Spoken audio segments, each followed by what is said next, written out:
Good evening, wonderful people, great dear friends, wherever you are.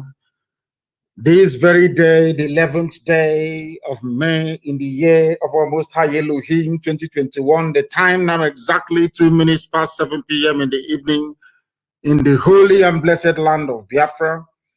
I welcome each and every one of you. Good morning, good afternoon, good evening, and good night, regardless of where you're domiciled and you're listening to us this very day.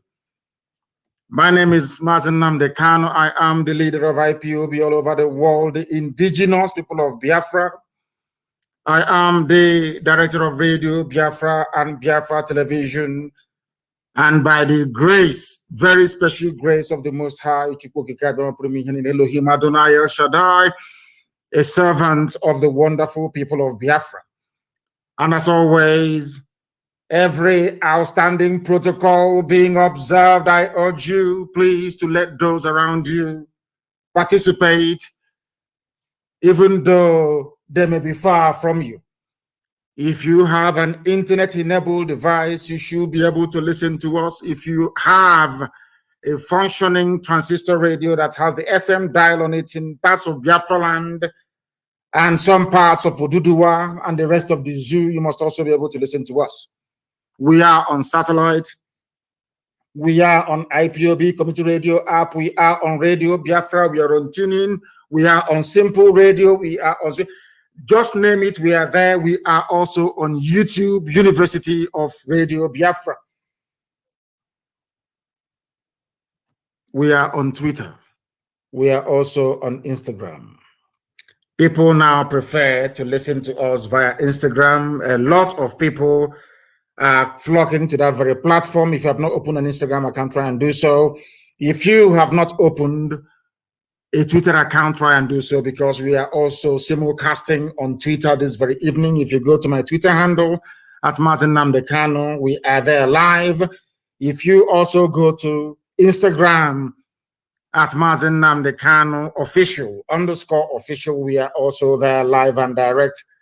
And heaven, as always, will bear us witness this evening as we preach this very gospel of redemption, a gospel of hope, and a gospel of renewal, a gospel of restoration, a gospel of enlightenment, that even for the very first time, because of what we are doing, Southern governors, for the first time in living memory, that I can recall in the zoo, they met in Abuja. And I will be going through their communique very, very shortly. For the first time, they are gathering and finding a voice to make their demands heard by their masters in the North. When I say the North, I mean the Sharia North, not the Middle Belt. This is exactly what I expect Middle Belt governors to do as well. So we know that they are serious. And I believe that as time goes on, perhaps even the South may be able to incorporate the Middle Belt into their meetings, but that will be for another day. This very evening, we are going to pray as we are accustomed to doing here. We are going to hand over our proceedings very, very briefly and concisely to the Most High Elohim in heaven. We must pray.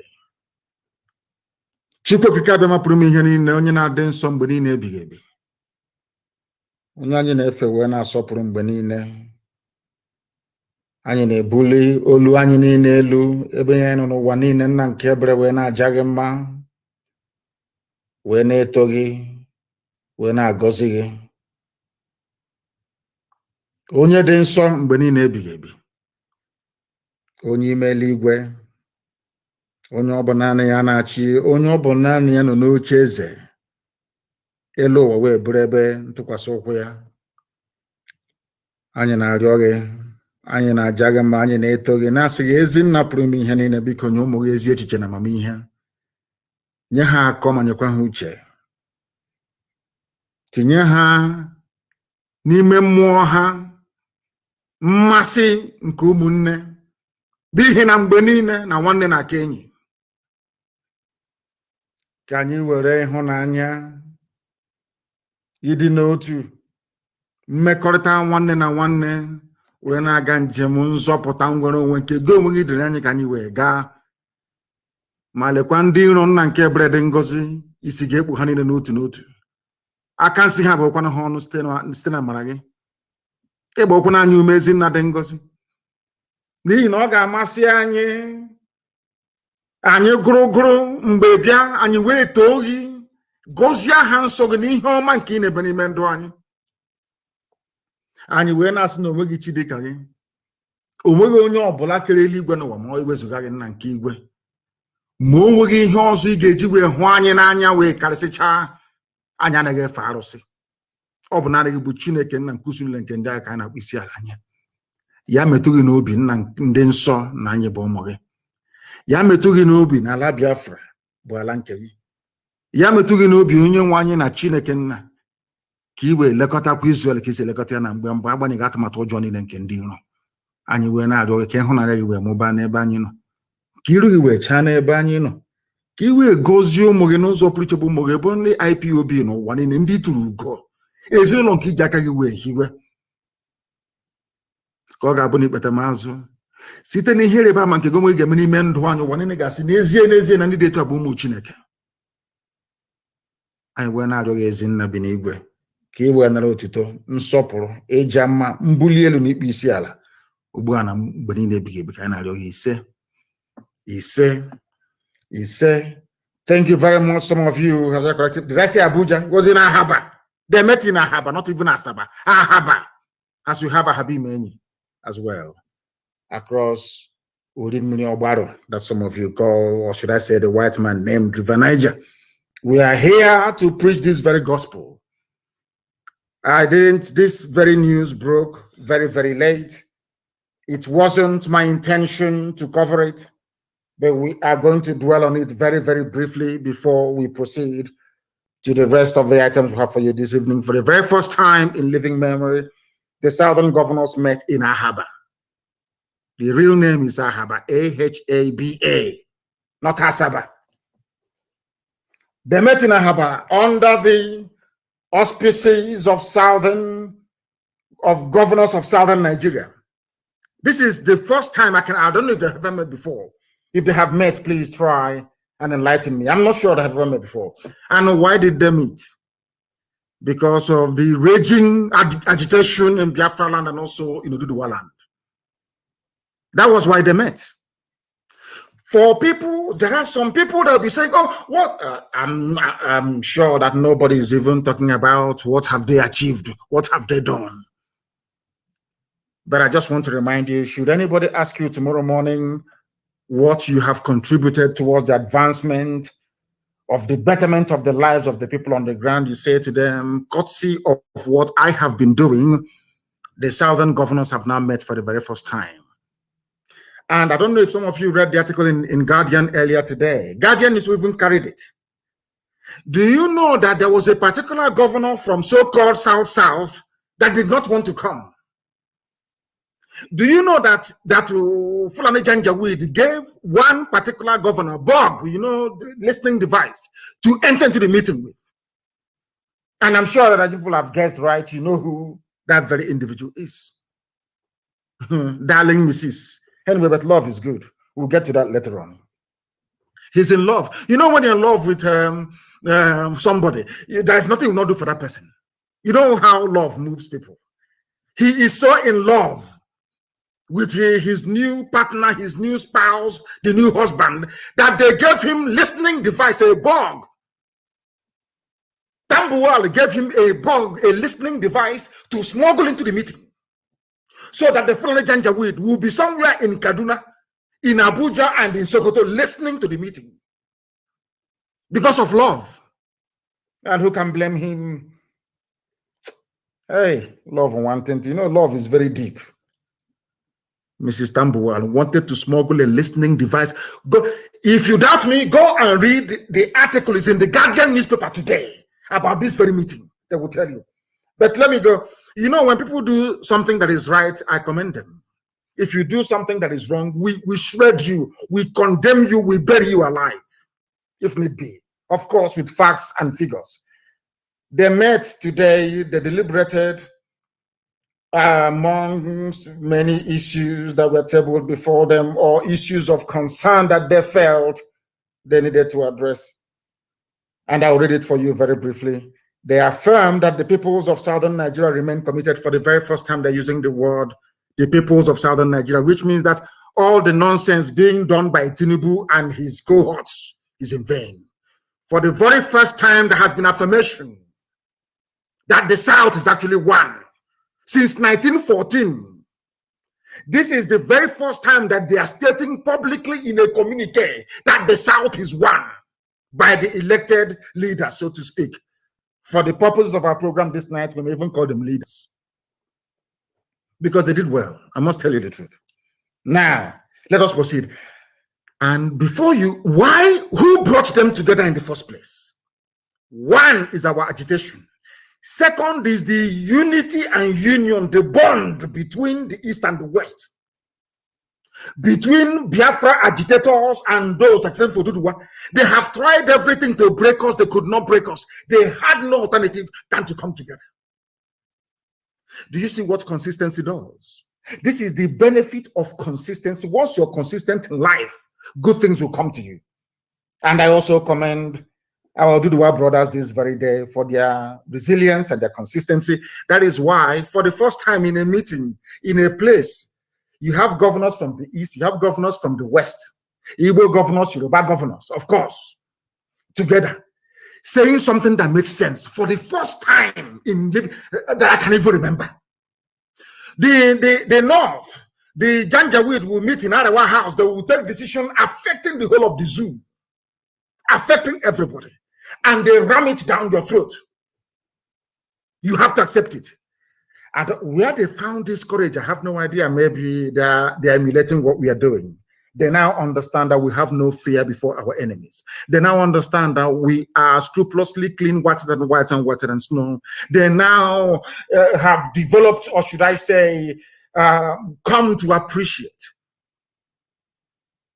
the essence of courage and determination. So for coming together, of course, I commend them. I do commend them because they have done very, very well. During this very meeting, they affirmed that peoples of southern Nigeria remain committed to the unity of Nigeria. Well, of course, that's expected if you consider they get their monthly allocation.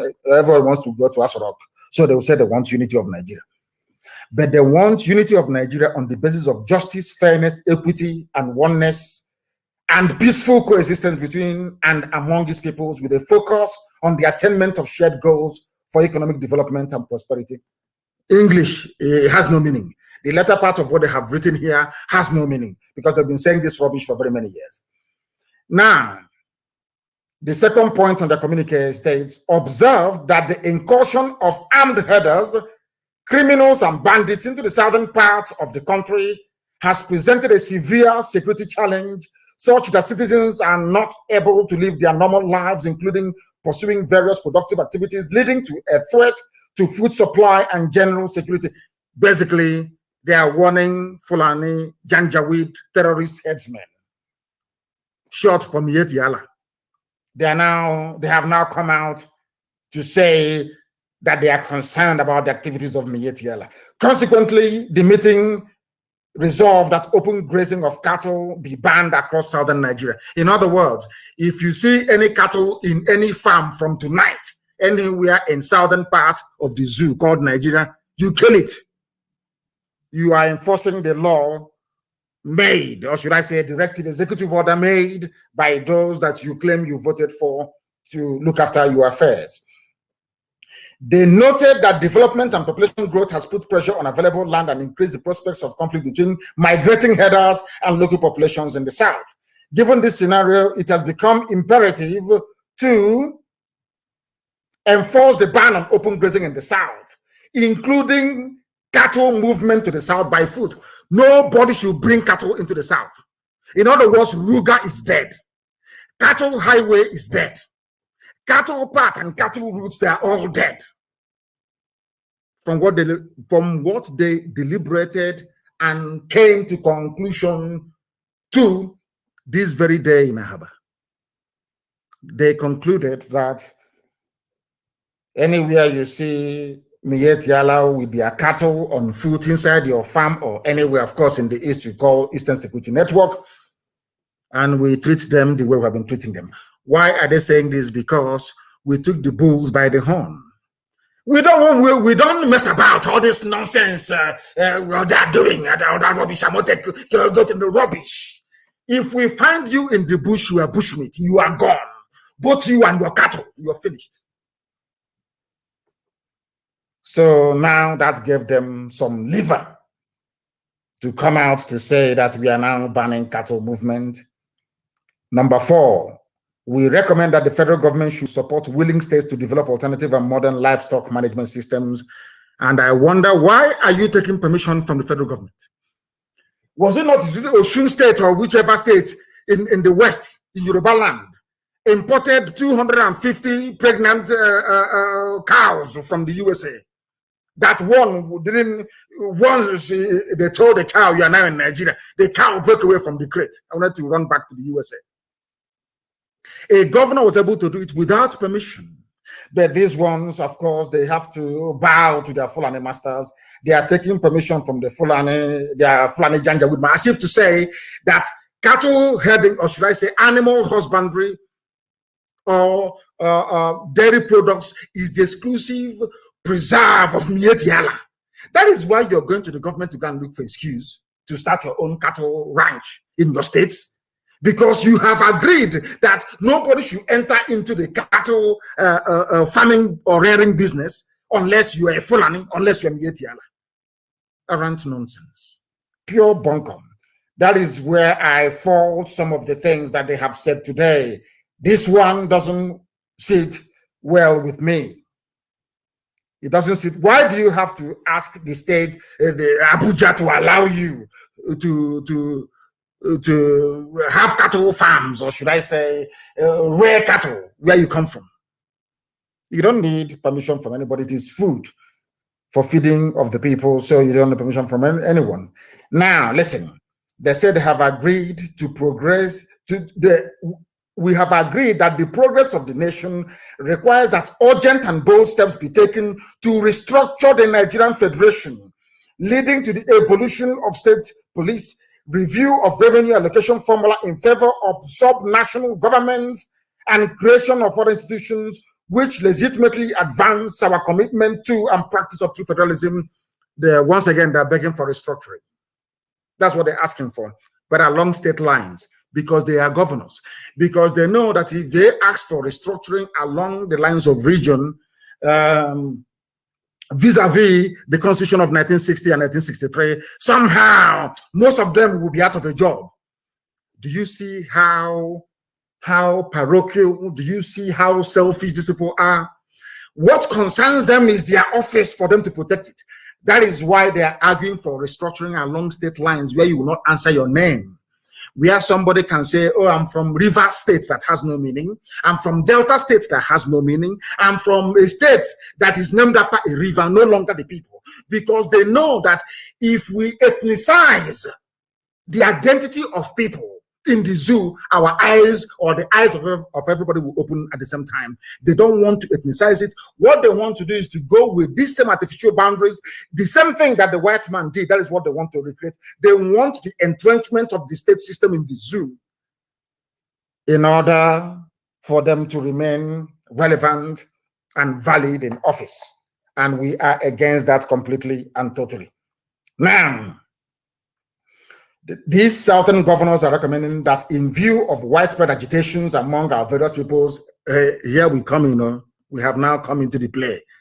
Oduduwa and Biafra agitators, we are now in the game. They are now talking about us. Let us hear what they had to say. We recommend that in view of the widespread agitations, of course, by IPOB and Oduduwa agitators, among other various peoples, for greater inclusiveness in existing governance arrangements, the federal government should convoke a national dialogue as a matter of urgency. So we are now moving very close to that referendum we talked about, isn't it? Because after or once you pick up a gun, it will always end on a round table. Not the table with 4 corners, no. The rectangular ones, no. Always on a round table. And they now understand it very clearly.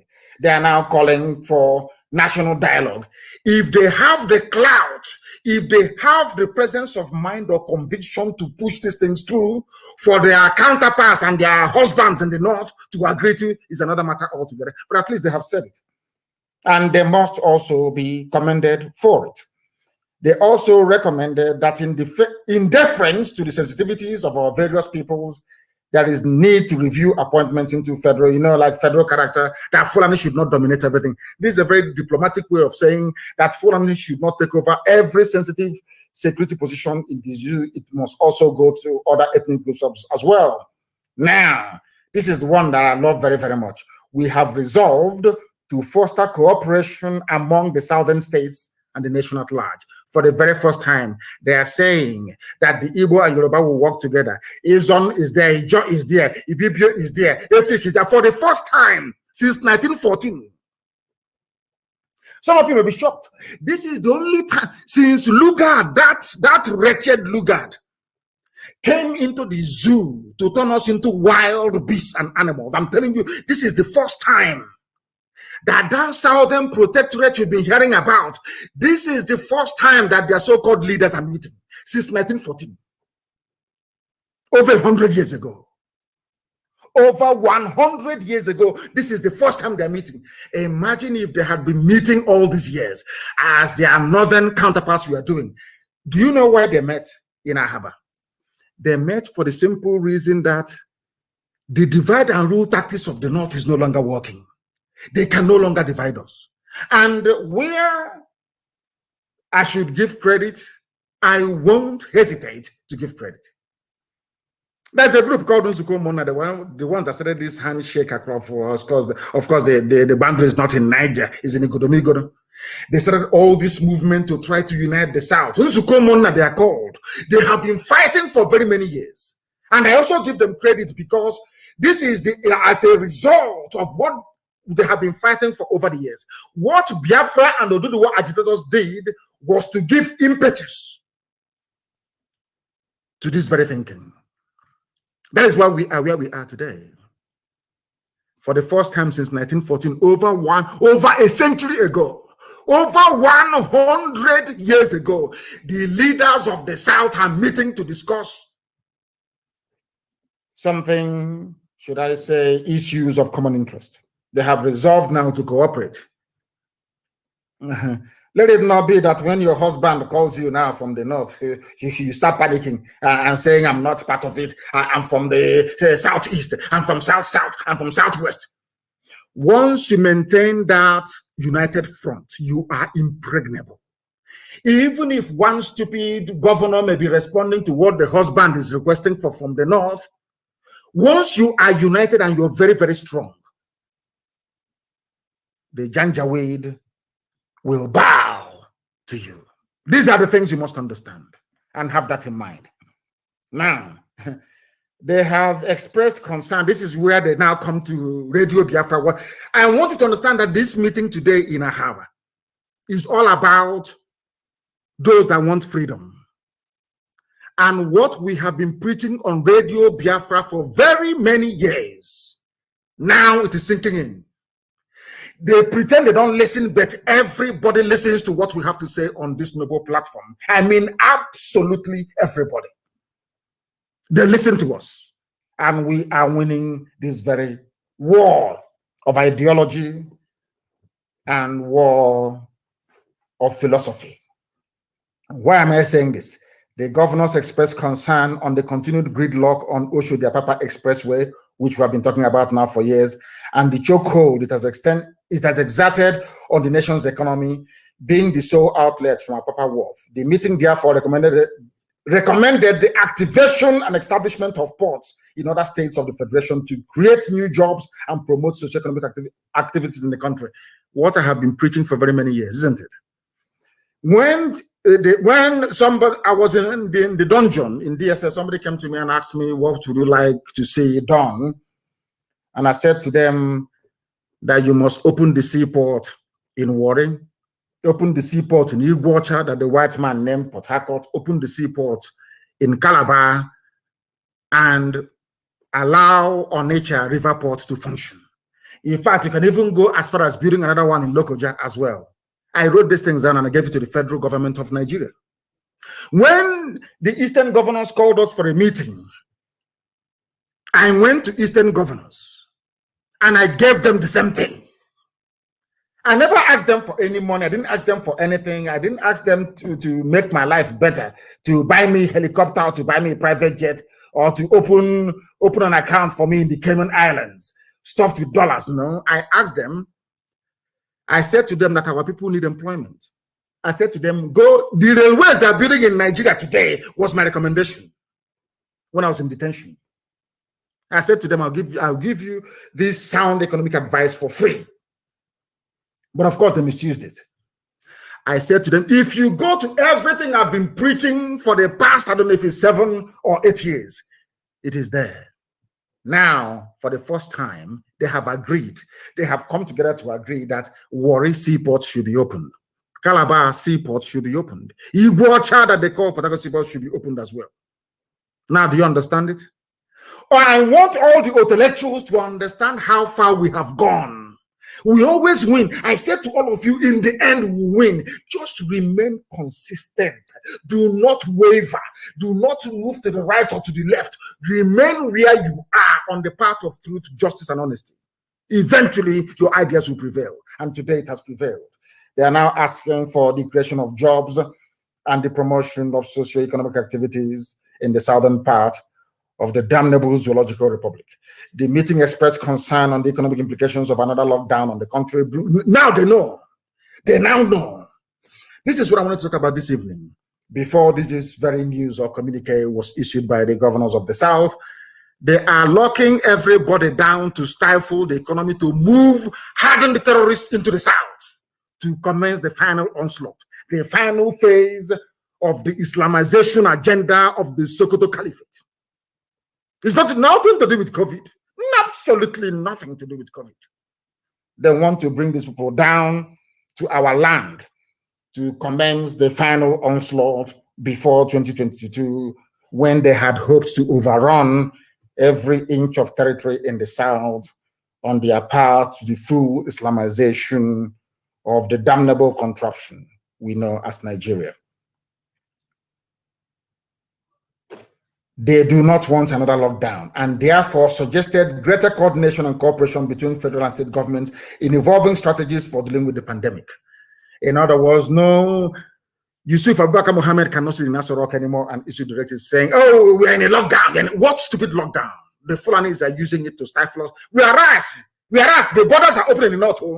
They can bring in rice, they can export cement, they can cooperate with their Niger Republic brothers and sisters and cousins. But in the South, they say no movement, lockdown. They want to stifle us economically, because if you don't have money, there is no way you can lobby the world, there is no way you can buy weapons, there is no way you can exert any measure of influence.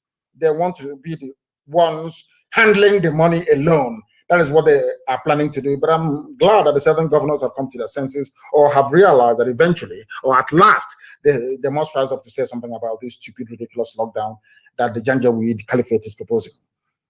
Now, they express very grave concern on the security challenge currently plaguing the nation, and strongly urge that Yusuf come and address also southern governors. That thing I've been preaching. How can you have a country where the president doesn't talk to you? Is that possible? Because they know we are waiting with our Onyoko. We are waiting for them. Once that idiot comes out to speak, we will dissect, we will analyze, and they understand it. They do not want to put themselves to shame. That is the reason why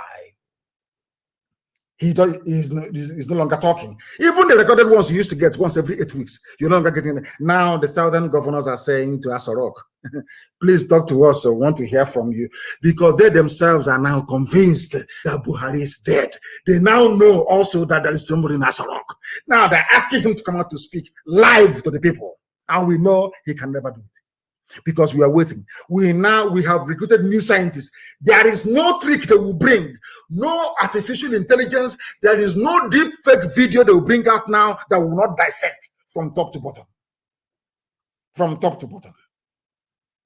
Now they express their gratitude to their host, which is Ifeanyi Okowa. He has done very well, of course. has done very, very well to host this very meeting. I'm not excusing his idiocy and stupidity, but of course, for hosting, for once, they're finding their voice. Do you know what? Do you know why they're talking? Because they know that the Fulani can no longer divide them. No longer can they be divided. No more. Because even if you divide the governors, the men on the ground, the foot soldiers on the ground, they are united. The East and the West, we are now bound together. That is why, for the very first time in over 100 years, the South is reasserting its identity. Because the North will always come and say, we are the North. This is a minority of them from the Sharia region. They have emasculated the Middle Belt. They now say, we are the North. But when they come to us, they say, oh, this is East and this is West. They divided Nigeria into three to suit them. The North, the East, and the West. When they come as the North, they come as one block, one effective, dominant block. This one is playing his own corner, West, and this one East. Now, East and West have come together. Let the war begin. That was what they did, and I must commend them, those that attended. I must commend all of them that went there.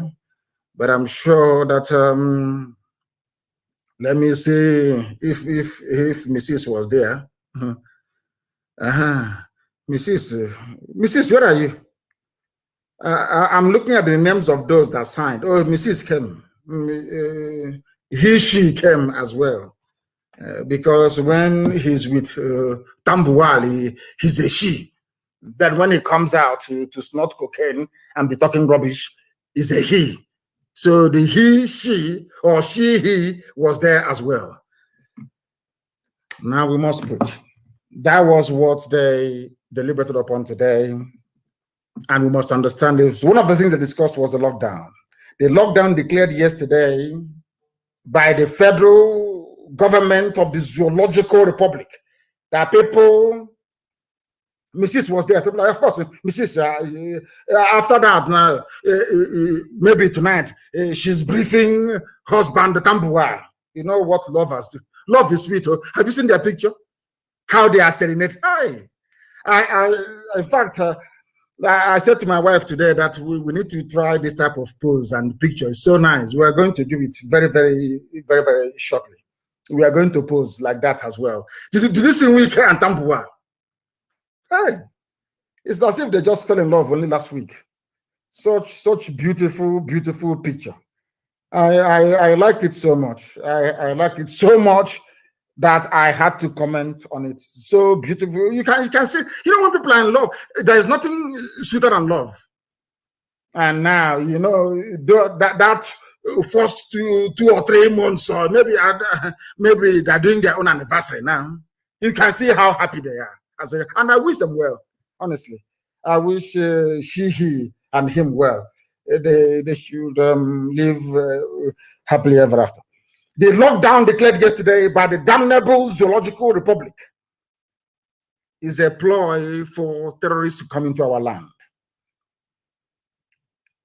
Therefore, we are not going to obey this lockdown, and I'm asking all Biafrans, everybody in Biafran territories, do not obey this lockdown.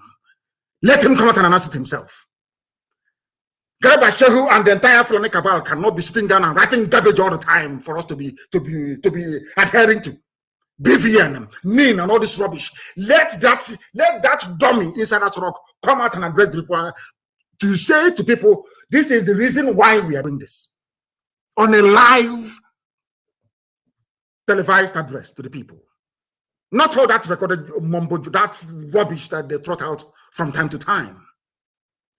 Something as monumental as restricting people's movement is being announced by the press secretary to the government. So it's an insult to all of you if you don't know, let me tell you. It's an insult to all of you that still believe in your Zoological Republic. Come out and address people. And I'm asking all Biafrans, do not obey this latest phase of lockdown. The reason being that they want to use the dead of the night to move their fighters into our forests because we have defeated their foot soldiers. Mietiala, we have defeated them. They now want to use the cover of the night. You will see them only Fulani people with their police and army, and escort for that matter, moving men and materials down to the south. We must resist this stupid lockdown. It is not going to hold in Biafra land. And I must also say, because they also announced today that now that they're rolling out a new security, whatever rubbish for their southeast and their south. To me, it is Biafra. I am warning every coordinator, do not sleep in your house starting from tonight. All coordinators and deputy coordinators, look for somewhere to go to. We are in the trenches right now. We are about to experience freedom fighting, what it's like. It is not comfortable. It is not rosy at all. Do not sleep at home. Do not sleep at home. Change your phone numbers. Even change the phone itself. Or else they'll be able. Now, DSS is finding it difficult to track people because we are making their life a misery as well. And they understand. We are waiting for them. Their own turn is coming. And when it comes, I am sure that all of you will approve of it. They say that Buhari, whoever they're calling Buhari, we don't know. Of course, we know him to be Yusuf Abubakar Mohammed. They have announced fresh security measures to tackle insecurity in the southeast. And I'm asking them this very simple question. Have you ever heard them before? Despite the progress being made by Boko Haram, ISIS in West Africa, Al-Qaeda in the Maghreb, Ansuri, or whatever they call it, Miyet Yala, terrorist group, and all the rest of them. Have you ever heard them say we are rolling out new security measures for the northwest or the northeast or north central, where the Fulanis are pillaging and killing every blessed day? The answer is no. But now Buhari approves fresh security measures to tackle insecurity in southeast and south-south. In other words, I told you that they're going to come. You know, Fulani has this very stupid and senseless pride in them. I know that their pride won't allow them. They must come. And remember, I will keep reminding you of this every blessed day. This Fulani army will die in Biafra land. They want to move them in. Maybe to start they are doing now is abduction. We are in the season of abduction. Very soon they will try their shoot at sight to see if it will work. But I'm not sure it is going to work for them again, considering that all the entire southern governors have now come together to issue a communique stating it very, very clearly that the way they have been handling things in the past hasn't moved the situation forward. Now what they're trying to do is to try to bring in a new measure. And I want to warn Fulani Janjaweed in Asarok, any measure you bring to our land, we're equal to it. Anything you bring, we are going to face you. You understand that very clearly. Okay? So it doesn't matter what the AIG does, what the IG does, and all these idiots. The more you move men down to the east, the more the north will be taken. But of course, I know it's all the part of the game plan. What they want to do is to emasculate, to intimidate. So we can become wretched, lily-livered cowards. We will now allow you to enter into our land or send us away from our land. We'll come maybe to IDP camps in Amazonia. But it's not going to happen, and you understand that very well. And as I told you, you will take the bait, you will come. We will lure you into our land, and your army will die there. And the places you left in the north, in Sharia, Kor, Arewa North, will be taken over by terrorists and criminals that will never, ever, ever listen to any of you. These are the things you must understand. So we are ready for you. Anytime you want, you can bring the game on. We are waiting for you. But you can never, ever have it easy anymore. All that thing that people come out, you open fire anyhow. You know that if you open fire on the people, you will be confronted there and then immediately. And you are going to die sooner than later. You will also perish. So now you understand. It doesn't matter what you announce or what you're not announcing, but we are assuring you that you are not going to prevail nor succeed in intimidating the children of God into submission. It cannot happen. You can try that nonsense elsewhere. It will work for you. But you see, in the East, it can never, ever work. Never, ever work. Not today, not tomorrow, not ever. Because when tyranny, as somebody said, when tyranny becomes a law for the government, massive rebellion becomes a mandate for the people. Because you cannot keep pushing us to the wall all the time, pushing us to the limits, massacring innocent civilians over and over and over again, and you don't expect them to fight back. You must be foolish. I want to remind all the intellectuals and sophisticated morons, all of them, go back a few years ago. The slaughter, the killing of IPOB family members, peaceful protesters, Shia protesters, and SARS. Every time Army and police will come, they open fire. None of you will talk. But now in our land, they are always looking behind their backs. They don't know where death is coming from. Because I assure them they're all going to perish. The people telling you that they have a plan to secure the East, Southeast, and South-South, according to them. Armed robbers invaded Asorok. So we are led to believe. Only under this regime, something unheard of in the whole world. It's never been, I don't know where these Nigerians, I don't know who gave them their brain. Maybe it was picked from the dustbin. I have no idea. Some of you may have dismissed this issue of armed robbery in Asorok, but I want you to understand something that's never happened anywhere before in the history of the world or modern governance. Never ever happened before. They said they ransacked the chief of staff home, Ibrahim Gambari, and Abubakar Maikano, and they stole valuable assets. That is how corrupt the Fulani people are. I told you before that is something the Fulanis they have perfected over the years. When they finish draining any particular department of parastatal dry, they set it alight to destroy every incriminating evidence. I am sure that whatever they may have stolen from the homes of Ibrahim Gambari and this Abubakar Maikano could be financial instruments worth billions of dollars belonging to the people. If you ask us, oh, armed robbers came, how can armed robbers, if armed robbers can, or should I say, unknown gunmen enter into Asorok to go and steal state valuables? Now, tell me which part of the zoo is safe.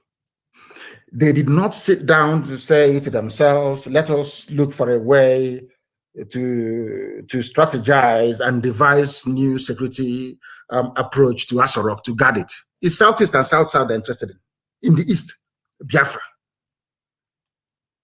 And newspapers and their editors publish this type of junk every blessed day. And I'm asking them, they have no shame, honestly. Armed robbers came to the seat of government to steal and walked away free.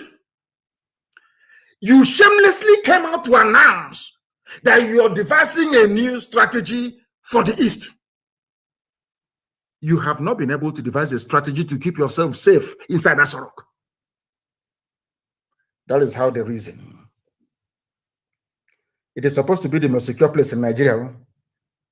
It is now every man for himself. That is why I commend Governor Autumn for what they have done. I will ask the southern governors, when next your meeting, invite your middle belt counterparts, and you see that the zoo will collapse within 2 weeks.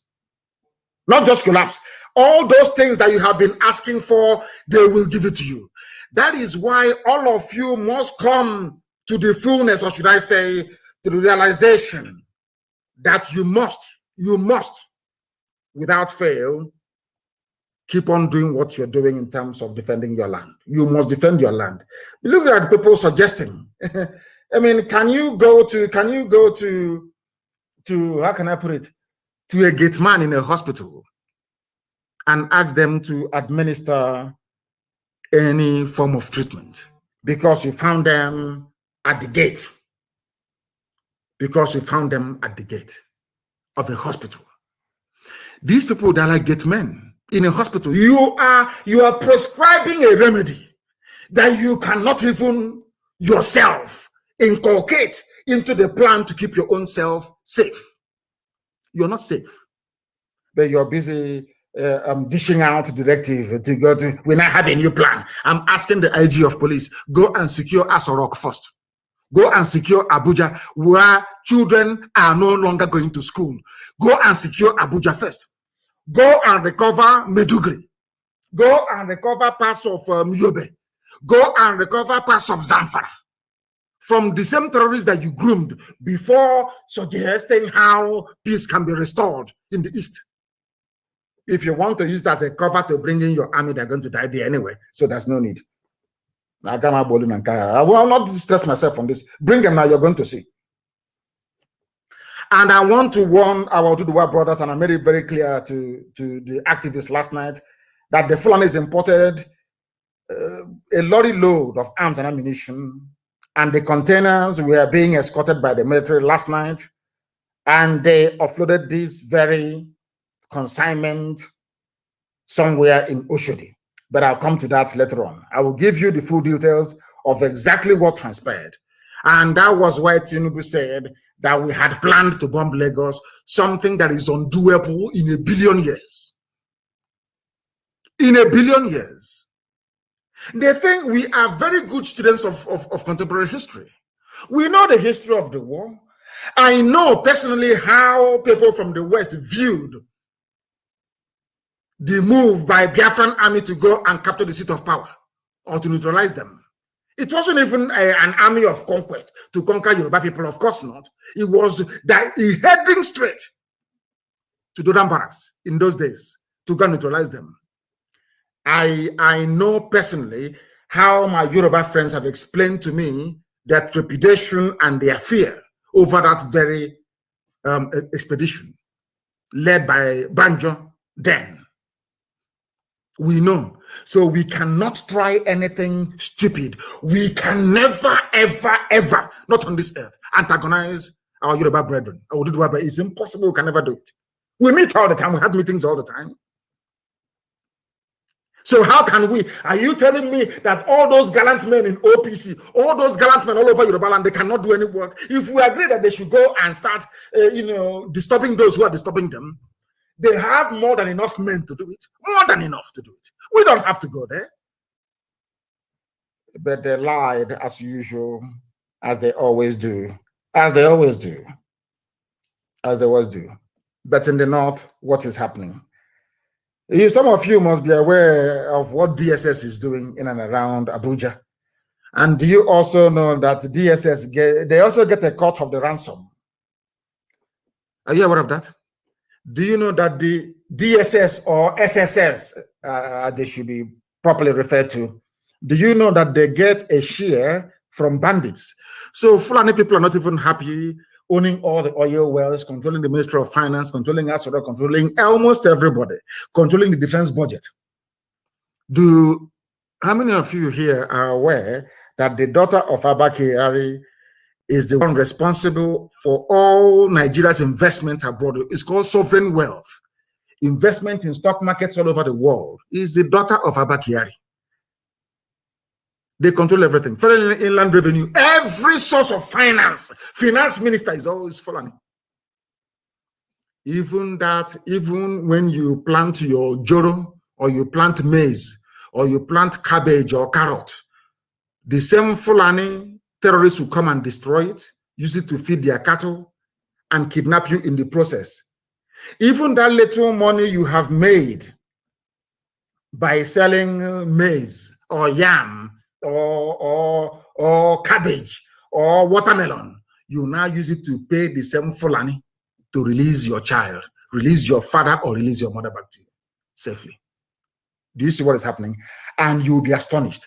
I don't know why the mainstream media in the zoo doesn't want to give this very particular piece of news the coverage that it deserves. How we receive weapons from DSS agents and share the gains by Fulani bandits, Fulani terrorists. DSS that is busy abducting people. Oh, they want us to go into kidnapping and armed robbery as well. That's what they want. So we can start sharing the money. Okay, that's what they're looking for. They are, as I'm speaking, they are now in Aba and everywhere, claiming they are implementing security strategy. But the same DSS, I don't know why their National Assembly, I have no idea why these people should not be investigated, prosecuted, and shut down. DSS. Instead of contributing to making your lives as safe as it can be within the contraption, they are making it worse. I'll read it for you. They told a German television, Deutsche Welle, in a recent report that they borrow money from DSS agents. And who are the people in charge of DSS? Fulani. Who are the people buying guns and ammunition from DSS? Fulani terrorists. That is why the South must understand they are all in this whole thing together. They're all in it together. As the security is worsening in Nigeria, armed bandits terrorizing different parts of the country have made a startling revelation to the German, I think it is the flagship media in Germany, Deutsche Welle, that they have been receiving weapons from operatives of DSS. You see their DSS, you see them with their uniform DSS. They are worse than bandits. These are hardened criminals, and none of them are Fulani. Very, very sadly. The criminals told Deutsche Welle in a recent report that they borrow weapons from the state agents and then go to work to share the ill-gotten gains together. They go, you pay ransom, they go to school. Now I know the reason why they keep sending that terrorist Sheikh Gumi to go and negotiate. They know where they are. DSS will not go and get them or mount a rescue operation to release those who have been kidnapped. Instead, they're waiting for you to pay the ransom. They will tell Sheikh Gumi, tell them to pay, tell them to pay. It's dicey. Operationally, it's not difficult. The terrain is, there's a valley, there is a hill. Talking rubbish. Then you give that 100 million naira ransom to the bandits. DSS will collect their own cut. Maybe take their guns or say, oh, boys, well done. In the same one Nigeria. In the same one Nigeria. Now the world knows because Deutsche Welle carried it. That thing we have been saying for years that all the Fulani cabal that are in it together, every Fulani person in any sensible position in government is part of this very grand conspiracy to overwhelm all of you. If you don't submit to their will willingly, they will use every tactics, including terror, to get it from you. Now the whole world knows, including the government of the USA, the EU, the UK, Japan, Russia, China, everyone now is fully aware of the fact that Nigerian security forces are the ones fueling insecurity for financial benefits. It is here in the news. Go and Google it. It is very clear. Insecurity, how we receive weapons from DSS agents and share the gains. These are Fulani people, perhaps from Timbuktu, telling Deutsche Welle. And all of you are there shouting one Nigeria, making the Janjaweed feel that you need them, whereas they are the ones that need us to survive. I have asked you this thing before. Go and read the amalgamation document. Lugard made it very, very clear. The reason why we are amalgamating the North and the South is because the North is poor. They have nothing. Till today, they still have nothing. These are the things you must bear in mind. The time we are live and direct, for those who are peddling, I'll come to that thief who Bola made it to Nubu later on, to those writing junk that Interpol is looking for Nnamdi Kanu. He fled from London. The time now is 7:55 live. Interpol, they know where I am. Everybody knows. If you want to know, you will know. These people are stupid. Cheap gutter propaganda. That was how you managed to put the late dead Buhari in office, by writing junk and lying. You don't know we are IPOB. We are very, very formidable. You don't understand that? We are highly, highly formidable. You must understand it. You must understand it. I don't blame the Fulani Janjaweed.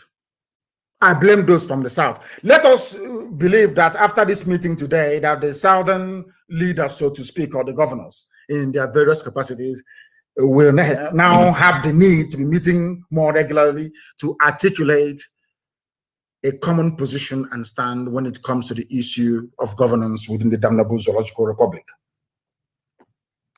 Because all of you planning to come and conduct security, whatever rubbish in the East, all of you against the agitation to break up Nigeria.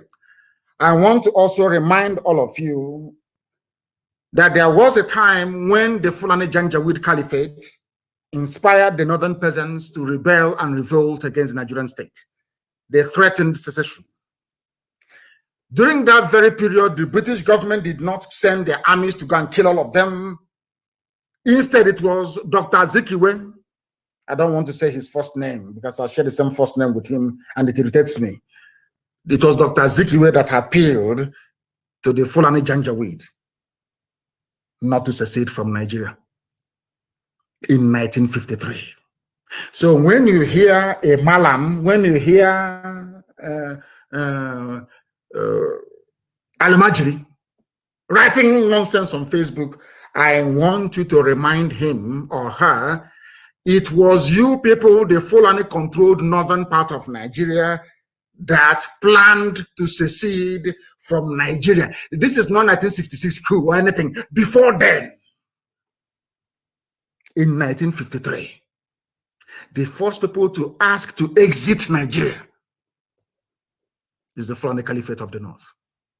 But today, when you hear them talking, you will think somehow that because then they have not discovered oil, not at least something in commercial quantity. Now there is oil, there is a commonwealth, there is one money. Dollar must flow from oil and gas in the East. Everybody now wants to die for one Nigeria. But it was Zeke's voice. I don't know if it's a very lengthy article. Maybe some of you don't even read it.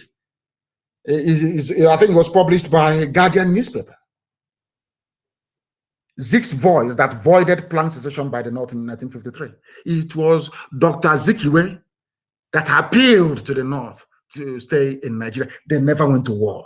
Britain never deployed troops to say, oh, you want to break our empire, we're going to kill you. Now ask yourself, why is it that the Fulanis are not deploying soldiers to go and kill people who are agitating in the South? Why? When they themselves agitated to leave, nobody killed them. In 1953, when northern Nigeria were beginning to consider secession from the Nigerian colony, that would soon be a nation, Dr. Azikiwe gave a speech before the caucus of his political party, the National Council of Nigeria and the Cameroons, in Yaba, Lagos, Nigeria, on May 12th, 1953. Tomorrow will be the anniversary of this. That speech, while not disallowing secession, suggested that there would be grave consequences if the northern region became independent from the nation that was soon to emerge. Zeke did not threaten anybody. The British people who were in control of the zoo that they themselves created did not send any army to go and quell the secession. That is the reason why they banned history in your schools. That is why some of you do not know history. The first people to attempt secession from Nigeria were the Fulani Janjaweed in 1953. Who stopped them from seceding? An Igbo man. Very, very sad indeed. You know, somehow it's either that God wants to destroy us or we want to bring calamity upon ourselves all the time. Can you imagine what the lives of ordinary people would have been like had Zeke not intervened to persuade the northern Fulani Caliphate to remain within one Nigeria? There is something you need to understand very, very clearly. Nnamdi Azikiwe said the North will suffer because the North had nothing. Absolutely nothing. Their so-called granite pyramid were not... It's not a pyramid at all. They built plank scaffolding and piled 2 bags of granite on top of each other to give you the impression that they have granite when they had nothing. Absolutely nothing. Go and check it and do your own research. Zeke was begging them because Zeke himself grew up in the North. Zeke said, I was born and I grew up in Zungeru. Please don't go away. If you go away, you have nothing. You're going to suffer. You're going to be impoverished. And they listened and they remained in one Nigeria. And now the tables have turned. And what are they doing to those who are agitating to leave? The zoo that the Britain created. They are killing them. They're maiming them. They're shooting them aside. Whereas it is these same northerners that first floated the idea of secession. I hope it is becoming very, very clear for everybody. What they have given to us are headsmen, terrorists, rapists, murderers, kidnappers across the entire length and breadth of the zoo called Nigeria. They do not care, and we cost it. It was the fault of an Igbo man. Now I understand why sometimes I will speak or write very angrily about Dr. Zikiwe. Now I understand the reason why. It wasn't his fault after all. Today we are agitating to be free. Today we are fighting to be free in the East and in the West. And what have they done? The APC-led government of Lagos State, in conjunction with the Lagos State Commissioner of Police, having concluded plans to attack some parts of Yoruba land and blame it on IPOB, just to create a discord between the Yoruba nation and the Biafran nation, and to destroy the cordial relationship that these two agitating nations have maintained very lately. They want to destroy it. Tinubu knows that he's not going anywhere. So he has now unleashed his machinery. Everything in his arsenal has now come out to try to fight us, to try to fight me, and to try to fight the children of God. But it's going to fail. I want the world to know tonight that Tinubu will later pay hoodlums, because that's how they behave in Lagos, to attack some parts of that very city, so they can later accuse IPOB of masterminding the attacks. This is what some unscrupulous politicians, very desperate criminals are doing in Nigeria today. I want to ask Tinubu, who is a thief and a criminal, why did you not come to the pages of newspapers and television screen to announce the numerous sackings of Yoruba villages by Fulani Janjaweed, bandits and terrorists? Because there are Yoruba people right now in Benin Republic. Why was there no hoo-ha about Yoruba villages being sacked by Fulani Janjaweed? Why? That tells you all you need to know about these people and their intentions. Yoruba people, I want to ask Tinubu, are Yoruba people not refugees in Benin Republic? Who put them in refugee camps in Benin Republic? Are you telling me that Yoruba media is afraid of their Fulani masters, and in their docility, real damage is being done in Yoruba land? You have the courage to link IPOB to whatever nefarious activities that you're planning to unleash in and around Lagos. But people that pursued Yoruba people into Benin Republic, you cannot write about them nor admonish them the way you have tried to do against the squeaky clean image of the indigenous people of Biafra.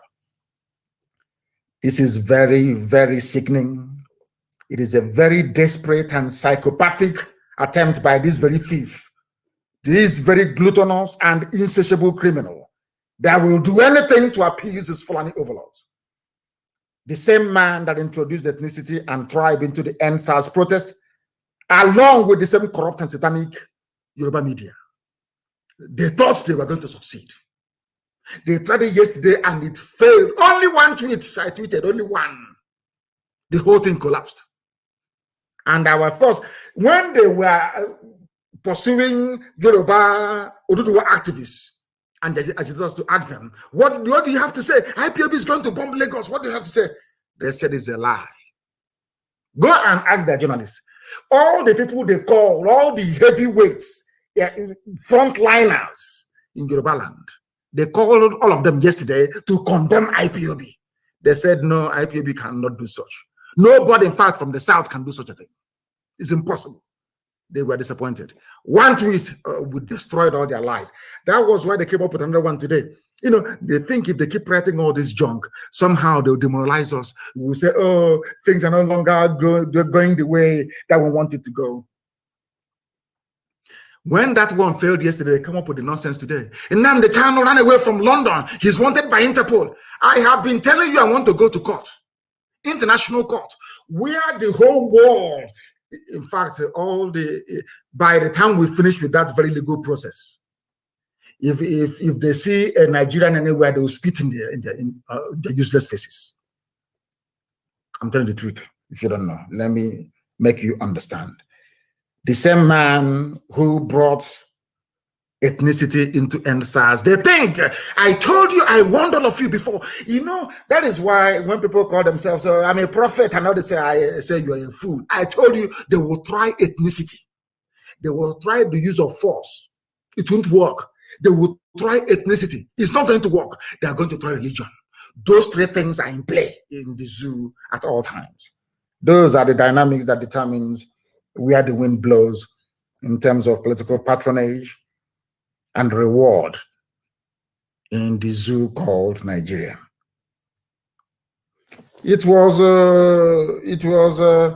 Igboho that said it was going to flush out Fulani killers from the bushes of Yoruba land. And barely 12 hours afterwards, IPOB is now planning an attack on Lagos. I am aware of the hatred directed towards Biafrans, I'm sure of that. But the mistakes of the past I will not repeat. The mistakes of Nzogo, that is why I'm against anybody toppling this Fulani Janjaweed government by force. I am an opponent of coup. I hate coups. I can't stand them. Allow the people to revolt. The people should revolt. If there is any conscience in the zoo called Nigeria, June 12th, come June 12th, everybody must rise up.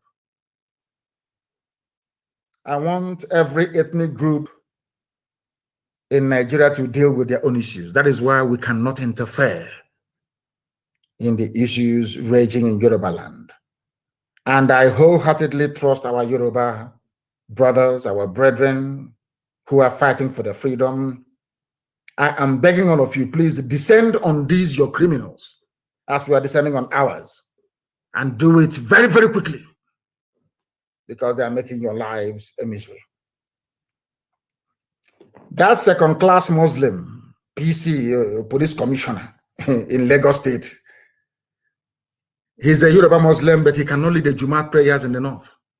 Go and ask him, if in any mosque, even the mosque you have in Yoruba land, if a Fulani boy of 10 years walks into the mosque, he will lead the prayers. I want to ask this Lagos police commissioner, his name is Hakim, somebody. You were an ADC at the camp to Tinubu. Now you're a police commissioner. You think that all those Agro lifestyle in Lagos can wash indeed. You don't know you're meeting IPOB? Nobody warned you, nobody told you.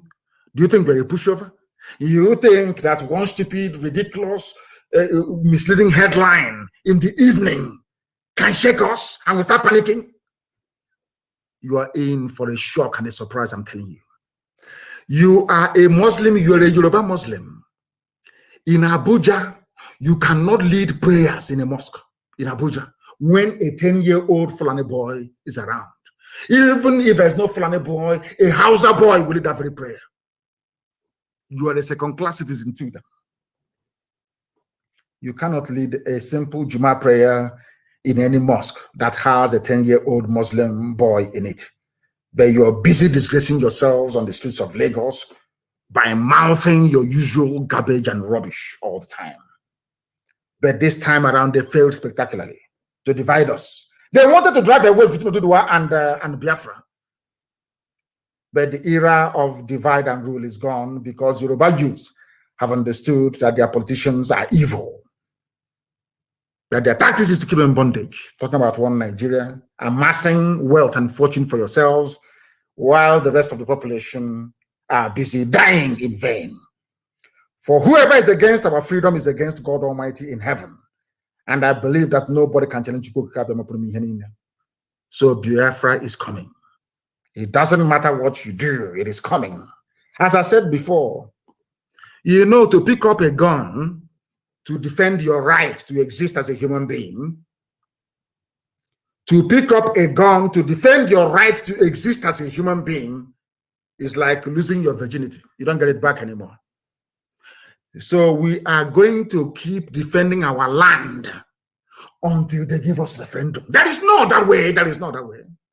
If they kill us, we kill them. I say it live on air so that the whole world can hear me. So you mean I will stay in my house? You will come, you will kill me, you will go. That's rubbish. Every army formation in the East now understand. Once you kill somebody, some of you are going to die. It's as simple as that. That thing you want, we give it to you. Have you been hearing them shooting and killing people or Fulani headsmen all over the place. There was a news I saw earlier today, Fulani headsmen somewhere in Anambra, and I said, show me the pictures and the videos. These are people trying to discredit the work, the excellent work that ESN is doing. Show me the video of the Fulani movement. And by this time, I will ask you, go back there and see if you find them. Men are doing a lot of work, and we must support them. Anybody coming to our land thinking you are going to kill people, then you are grossly mistaken. And this is very foolish. Let me tell you that they are all in it together. I don't want to say anything about Yoruba Muslims because I know that they are more urbane, more sophisticated, more enlightened, and more progressive in their outlook and their thinking. But there's something that I want our people to pay very close attention to this very moment, please. Very, very important. Do you remember that very fire that broke out in Oshodi? I think that was last week on Thursday night, destroying goods worth millions of naira. Lasema went there, Lagos State Emergency Management Agency, full of people who went to school. They attributed the fire incident to explosives and accelerants used by unknown individuals. Fulani in Lagos, housed by Tinubu, went and bombed Oshodi Market. This was last week. They never ever blamed IPOB last week. Go and Google it. Lagos Market fire caused by explosives. Understand this very clear. Because the Fulanis have penetrated Yoruba land. They are everywhere. They are now willing and ready to unleash mayhem. They went to Oshodi Market, where Yoruba people are doing business, where Igbo people are doing business. They planted explosives. And the experts whose job it is to identify the cause of any fire, they went there, they investigated, they said the fire was caused by explosives and accelerants. The thing that will make the fire to spread very, very quickly. At least 90 shops and offices were destroyed, razed to the ground. The outbreak occurred at Cairo Market in Oshodi, Lagos, on Thursday night of last week, destroying goods worth millions of naira. Now listen, the Lagos State Emergency Management Agency, LASEMA, attributed the fire incident to some form of explosives and accelerants used by unknown individuals. When Premium Times, a Fulani newspaper, mind you, visited the scene on Friday morning, scores of traders gathered at the entrance of the market, counting their losses and lamenting the disaster. This is the work of Mietiala Fulani terrorists inside Lagos. It happened last week. Nobody blamed the Fulani. Nobody remembered IPOB then. It is because now we are hitting Tinubu very, very hard because of the expose I did on the criminal. That is why all of a sudden they are now planning to bomb, whereas bombs have been going off in Lagos before now. Even last week, Thursday, a bomb went off. Now, let me tell you what they did. To tell that Tinubu does not mean well for Yoruba people. I want to prove to my Yoruba brothers that Tinubu and that idiot called a police commissioner do not mean well for you. Now listen. The experts went to Oshodi Market and discovered that Fulanis had used a bomb to destroy businesses and livelihoods. Yet, the Lagos Commissioner of Police came out to claim that the Oshodi bombing was not as a result of explosives being used. This is happening only last week. Understand this very clearly.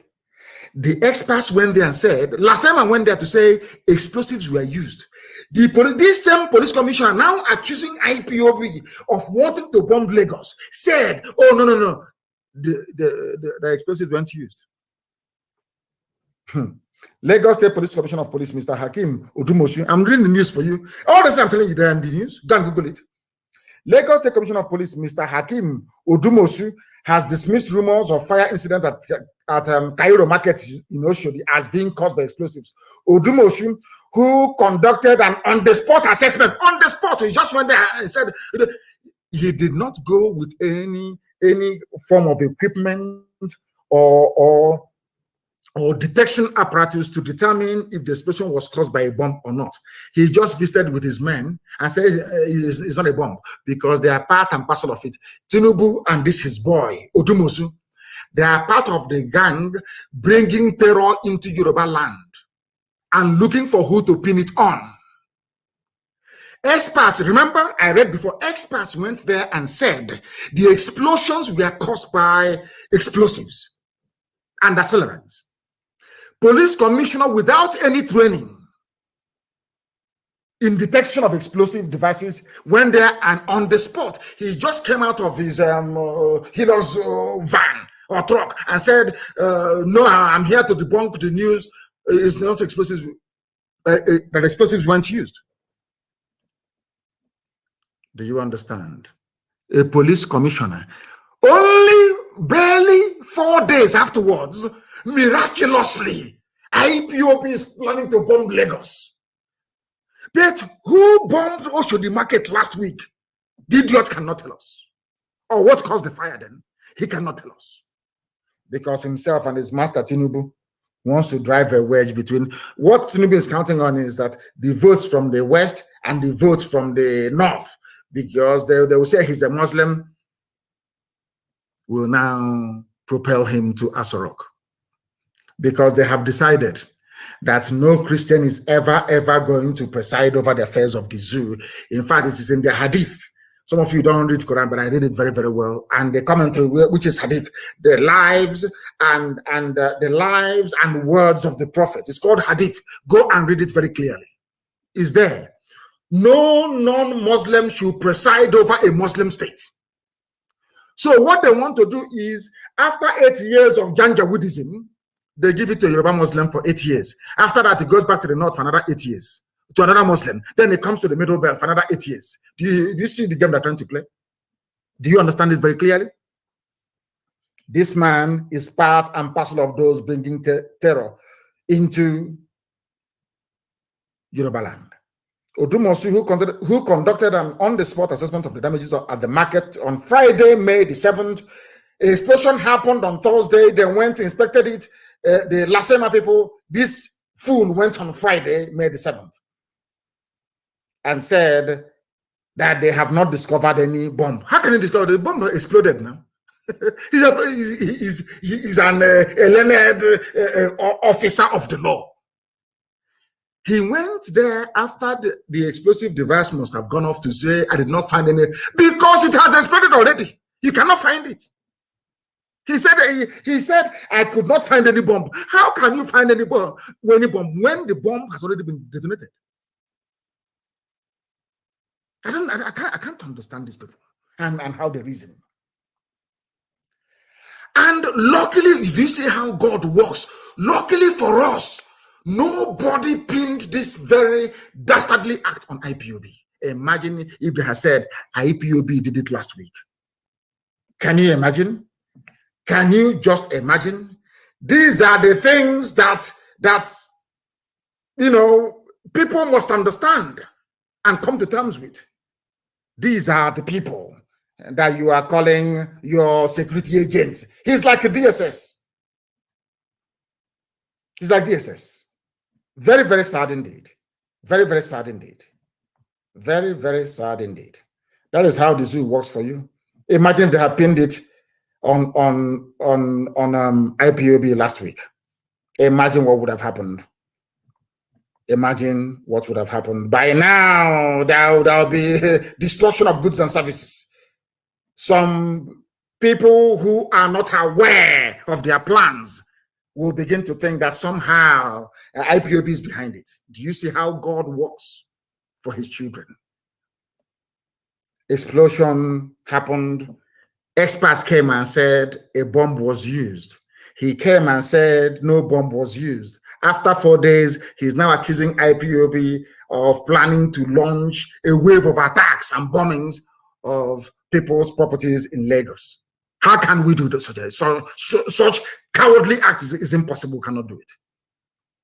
That's the zoo for you. He is a Tinubu's boy. Tinubu thinks that he can damage our reputation stop what we are trying to accomplish by setting our people free and walk cozily, or should I say, majestically into Asorok as a president of the zoo. I am very, very happy that, you know, their stupid and idiotic utterances are now cementing the bond between the Yoruba people and the people of Biafra. We now know who our common enemies are. They are part of those that call themselves the elite in the south, and of course, they are Fulani henchmen, the Janjaweed in Abuja and elsewhere in the Sharia core Arewa North. Their divide and rule tactics will not work again. This is 2021 and not 1967. Elohim have determined that we're going our separate ways, and that's what we're going to do. Maybe sometime in the future, our people may come together to be in one country. But not for now. We must go our separate ways. And that's what we want them to understand. We want them to understand this. And I'm sure that it is now beginning to sink in. It is now beginning to sink in.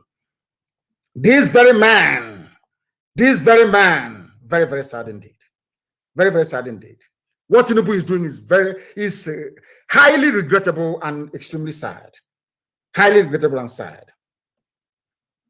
I'm happy today that my Yoruba brethren know who the common enemy is. People in Yoruba land are wiser today. The idea of using ethnic sentiment to bring hatred is gone. I cannot recall any Igbo person or group in history having killed a Yoruba person for whatever reason, but the Fulani Janjaweed, with their brainwashed Hausa peasants, are the ones killing people. But these days, the Hausa people are clean, to be honest with you. I exonerate them. Nobody wants to address the issues on the ground. Who bombed those to the market last week? They want to apportion blame. They are planning to attack Yoruba assets in Lagos and say it is IPOB members that did it, just to bring their divide and rule tactics into our agitation for freedom, thereby dividing us. But they cannot divide us. I am telling Bola Ahmed Tinubu, you're a thief and a criminal. I will do a program for you. Not yet. Not all those documentary Booty Lion or Booty Long. Your life on air. I will destroy you completely. I'm waiting for you. I will destroy you. All those media houses you're paying, one idiot called The Wheel. I don't know who is The Wheel, all those nonsense. I'm going to catch all of you. I will destroy all of you one after the other. I will decimate you. By the time I finish with you, Tinubu, you can no longer come outside. Ask the Sadikin Fulani of Imo State. Hope Uzodema, can he come outside? He cannot come outside anymore. He can never be forgiven in this life. Never ever be forgiven. I will deal with you, Bola Ahmed Tinubu, and this idiotic police commissioner, Hakim, whatever your name is.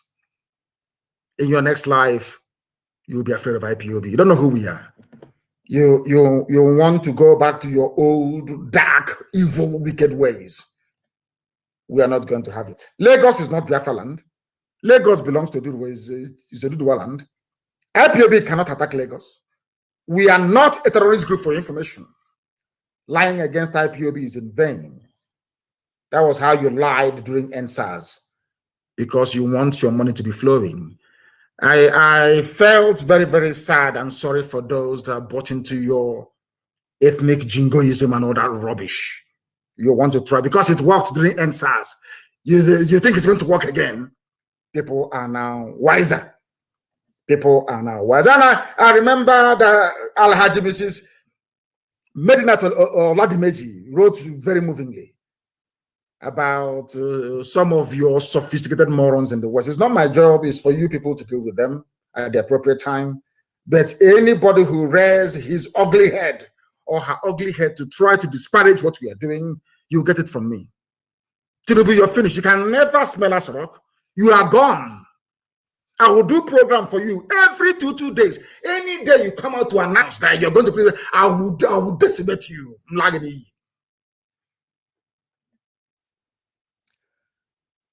All these people That is, I'm sure those of you in Lagos, you know a place called Shema Petroleum beside Westminster Market along the same Oshodi Expressway. I now want to tell you who caused the bombing, who firebombed Oshodi Market last week, Thursday. Because I have the intel. We have the M branch. There is nothing that happens in the zoo that we don't know. As I told those of them, somebody to tell that useless Ozadema, the Sarkin Fulani, Supreme Court Administrator of Imo State. I know where you slept. In Imbi say it's not an official duty, so I allowed you to sleep there and go free. I know where you're sleeping in Ebonyi State. I know where I just want to mention only 2 places. I know where you slept in Imbi say 3 days ago. I know where you slept in Ebonyi State 2 days ago. Just to let you know that we know. There is a place called Shema Depot. This depot is formerly called Aquitaine Depot. It is now owned by Shema Petroleum. Shema is S-H-E-M-A. Please, people must listen very attentively, please.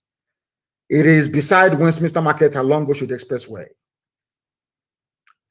Last night, 2 nights ago to be precise, the Fulanis offloaded containers full of arms and ammunition. These containers were escorted by the military and offloaded 2 nights ago, and those containers were still there after this very morning. They did not move it to Ojo Cantonment or to Ikeja Cantonment. Ammunitions dumped at this Shema Petroleum beside Westminster Market along Oshodi Expressway. These are the same people that destroyed that market in Oshodi. Now, do you understand it? I am giving the police commissioner because he's a fool. He doesn't even know what's happening in Lagos, but I know what's happening in Lagos. Are there no containers offloaded at Shema Petroleum escorted by the military 2 nights ago? Yes or no? You are the police commissioner. You don't even know what's happening. Now let me tell you and the whole world what is happening in Lagos. Where the Fulanis offloaded arms with which to cause mayhem with the support of Tinubu to tag IPOB. The same thing they did during the war. They will put on Biafra uniforms. They will go and be raping women in Eket. They go to Oron. They kill villagers. They say, oh, it's Biafra soldiers. They came here and they killed us, which is a lie. Subterfuge. That's what you want to try. So, Tinubu, you are prepared to kill and destroy Yoruba businesses and lives only for you to drive a wedge between Biafra and Oduduwa agitators to pave the way for you to go to Asorok. Tinubu is a thief, a complete vagabond and criminal, a liar. The person he's calling his mom is not his mom, or the person he called his mom is not his mom. A man of 79 years old took away 10 years and became 69. These are the people that some of you fools are even discussing or talking about to become your president. Are you not foolish? As I said, I'll do a program for him. Police Commissioner Tinubu and all the other sophisticated morons in the West. If you go to Shema Petroleum, formerly Aquitaine Depot, near Westminster Market along Oshodi Expressway, you'll find container of arms and ammunition with which the Fulanis intend to overrun Lagos, and you blame it on IPOB because you're foolish. You know nothing. We know everything. Everything about Nigeria is fraud and criminality. Fulani people stole 91 billion naira from the coffers of NNPC. Nobody, these are people that came. We want to fight corruption. Corruption is everywhere. If you don't kill corruption, corruption will kill you. All of a sudden, AGF, Attorney General of the Federation, Malami, a Fulani man, plus to cover up 91 billion stolen by NNPC, but they are busy chasing people with laptop. EFCC. People may be stealing $1,000 or $2,000, but Fulani is stealing in billions. And that's why I like them, the way they steal, and they get some of you. They get some of you to somehow pretend that you don't know what is going on. EFCC is working. 91 billion missing. A Fulani man is covering up for his Fulani brothers. But in the East, in fact, across the entire South, all they are trying to do is to instigate division so the EFCC can come and arrest people and get away scot-free. Now, do you understand it? Oh, dear me. That is the people for you. That is them for you. The same Fulani stealing your money, telling you they're investigating corruption in Nigeria.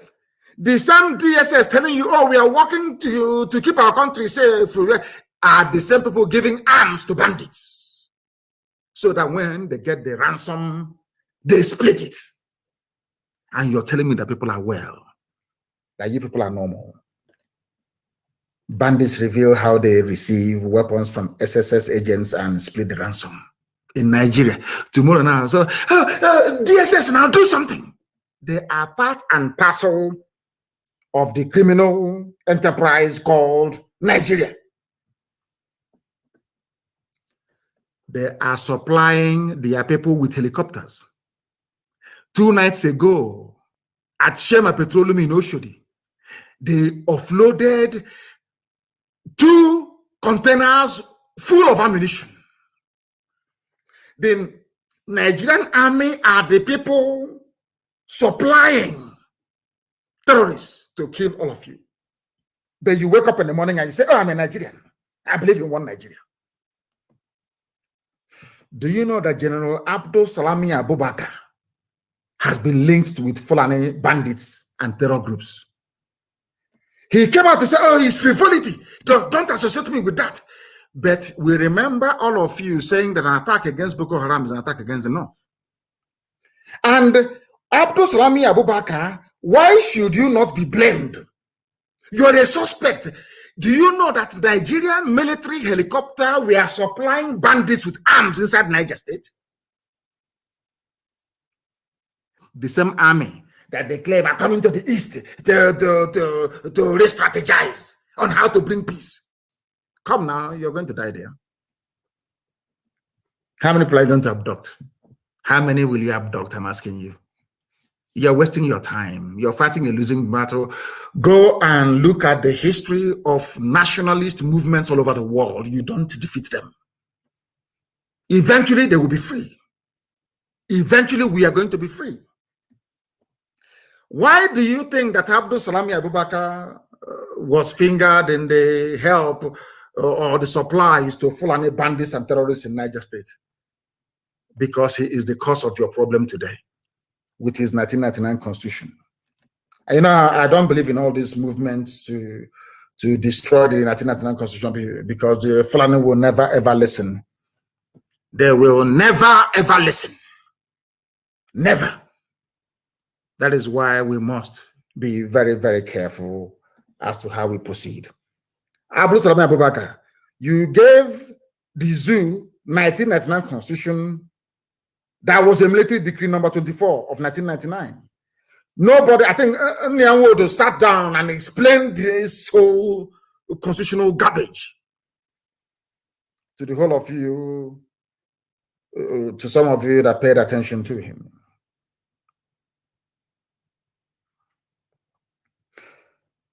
That very constitution was not subjected to referendum. It was written by Fulani people, does not provide for state constitution to create their own federation. Because if you are in a federation, the states must have their own laws. They must have their constitution. Go to USA, you will see it there. Go to the state of Pennsylvania, they have their own constitution.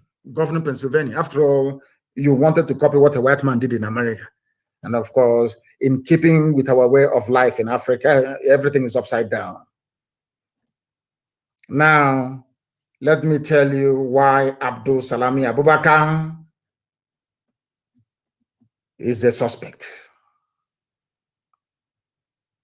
They said, Abdul Salami Abubakar said in his constitution that all of you Nigerians handed over your land and resources to the federal government. And if you're handing over your land and resources to the federal government, that means you're handing it over to Fulani Janjaweed Caliphate. Do you understand? Some governors answer chief security officer only by mouth. No governor in the South can give order to the PC and he'll carry it out unless the PC wants to. If you give them an order which they disagree with, they'll tell you, oh, Abuja didn't ask us to do so. So ask all your governors now. That is why the army can come in and kill as many people as possible and get away with. Abdul Salam Abubakar in his constitution says that you can marry a girl less than 18 years of age. My God in heaven. Zoological Republic. They were the ones that put Sharia in the constitution. There is no mention of Christianity. It's only Sharia that you have in the constitution. And some of you are telling me sections 275 to 279 regarding non-state religion. Go and read it very carefully. It's all about Sharia. Sharia was mentioned in the constitution of a secular state. All of you wake up in the morning, 1999 constitution, 1999 constitution, our constitution. I feel sorry for you people. It was Abdul Salami Abubakar that encouraged the army to supply arms to bandits. The same people that in 1953 wanted Nigeria to break, today they're saying they don't want Nigeria to break anymore. If you want Nigeria to break, you have to go to war to break Nigeria. This is what Fulani are telling us now. But when Fulani wanted to secede, round about this time in 1953, May of 1953, Fulani, the North, wanted to secede from Nigeria. Nobody told them you have to go to war to accomplish it. Instead, Azikiwe pleaded with them, begged them, and they agreed. These are the things that some of you ought to bear in mind when you discuss the issues of the Zoological Republic, because things are happening. I tell you that things are happening. Things are happening. And the zoo is gone. It's finished. If they can be so desperate, the zoo is gone. Senate fixes zonal public hearings for May 27, 28 on constitutional review. It's breaking constitutional review. Because you are, hi, all these things are not happening because of what you did. Because of your consistency, you reassured our Yoruba brethren that a lot can be achieved by being honest and consistent in pursuit of what is right before God and before man. All those things that were impossible before are now becoming possible, but we are saying to them, it is too late. Because the Arewa Consultative Forum are now telling us that they don't support secession because there is nothing wrong with Nigerian structure. If there is nothing wrong with Nigerian structure, Arewa Consultative Forum, why are you now having a constitution review? Why? You know, we always win. I told you we always win. We are getting very close. We are getting very, very close. We are winning this very battle. I can assure you, we are winning it. Now they want to consider in the same day, in the morning, the same people that the South were waiting upon, the same people that we were waiting upon from the South, told us that you cannot secede without war. In the evening, they are now amending, or they have now agreed to amend the Constitution. People that told us that we should, if you want to get Biafra, go to war. But when in 1953 you wanted, you're doing your Araba, Arewa to go. Why did anybody not ask you to go to war? What is wrong with you people? Do you see how we always win our arguments? We always win it because we have facts and we have figures. And we have truth on our side. We have truth on our side, and that is why you can never, ever defeat us. That was why when Governor Autumn said, fire for fire, if you kill us, we'll kill you, in Benue State. And now that's constitutional review. We want to review this, we want to review that. The only language the Fulani understand is fire for fire. If you turn the other, if they slap you on one side and you turn the other cheek, they'll cut off your head. The sooner you people understand this, the better. That's 2 days ago, I came down very hard on pastors and preachers, but I said some, and I want to make an exception tonight for Pastor Adefrasin of House on the Rock for his consistency lately, because he's advised people now, I bring you greetings. If you don't have plan B, I know you have faith. I have faith too, but I have plan B.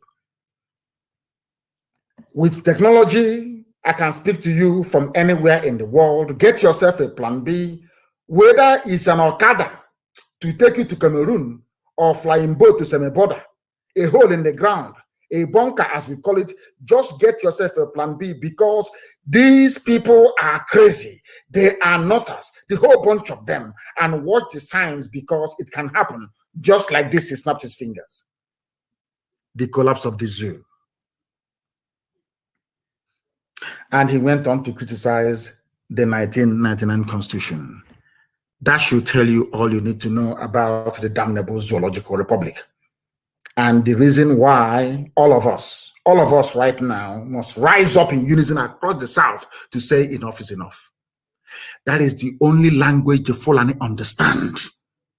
Fulani doesn't believe if you're from the South and the Fulani people are in your village raping, killing, kidnapping, and you're talking about one Nigeria, they see you as a fool. So you think if you appeal to them, we believe in unity of Nigeria, they will leave you alone? No. The only time they will respond is when you go for broke to destroy the whole zoo.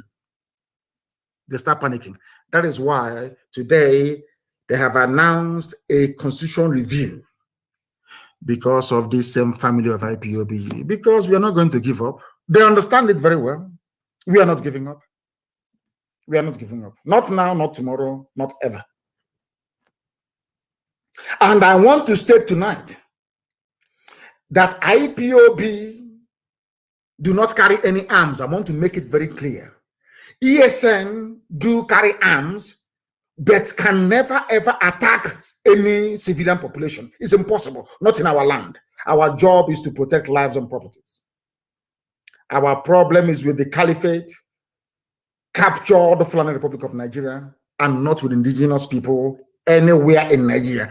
I am an advocate of freedom for everybody. Therefore, I will not be in support of anybody harming anybody in the process. It will not happen. We are only defending our land. And I want to assure non-terrorist Fulani people, even including Fulani Northerners, in Southeast, and in fact in the whole of Biafra land, which is South and South, that I personally guarantee your safety. I have issued very strict directives that nobody should touch a non-terrorist. Nobody should touch them. Be they Northerners or whatever, nobody should touch them. But all of you in our land, do not take sides or get involved with what the government is doing. Do not defend any police station. If you defend the police station, you will die. Do not defend any army barracks or any army checkpoint. If you defend them, you're going to die, because men are on the move. When they were killing us at Ampo, why didn't you come to defend us at Ampo? National High School, Abba. In Iguacha, their snipers were taking us down one after the other. Why didn't you come out then? If you are as idiotic and as hopeless to stand to defend a police station, you will go down. Because men are very, very angry. I need to bury Ikonso with 2,000 heads. Do you understand me? If you block any pathway, when men are on the move, you will fall. And you would have died for nothing. But we do not touch. My instructions to ESN is nobody should be touched. You remain in the forest and keep on doing your work in the bushes of our land. Anything you see there, kill it. Anything you see in our forest, kill it. Cattle, no matter who the person is, because it is bushmeat. That's what it is. Unless you want to turn to refugees in Amazonia, which is never, ever going to happen. I won't allow that to happen. And this evening, very briefly, I want to respond to the lovely Mrs. Tambuwal of River State, very, very briefly, that aquatic animal, because you said it's from rivers. Anything that comes from a river is an aquatic animal, isn't it? The only thing that comes out of a river is an aquatic animal. But anyway, I want to congratulate Wike on his newfound love, and I wish him and Tambuwal the very best of marriage or spousal relationship. As I told you earlier, I will be copying their pose, because if I copy something, I admit it. I'll be copying their pose. Myself and my wife are going to pose like Tambuwal and Wike.